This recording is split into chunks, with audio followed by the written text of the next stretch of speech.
দেখো না, হাজার হাজার ক্যামেরাম্যান আর লাইটম্যান বঙ্গভবন। হ্যাঁ, আজকে শপথ গ্রহণ হইতেছে, এই জন্য বিভিন্ন কথা বলতেছে। হ্যাঁ, এটার জন্য সব পুরা লাইফে আছি। এই যে হাজার হাজার লোকজন, সেনাবাহিনী আছে।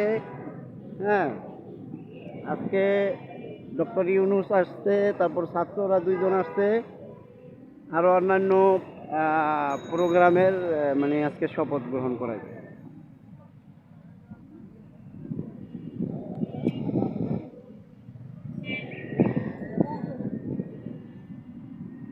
দর্শক, এই যে খেয়াল করতে পারতেছেন,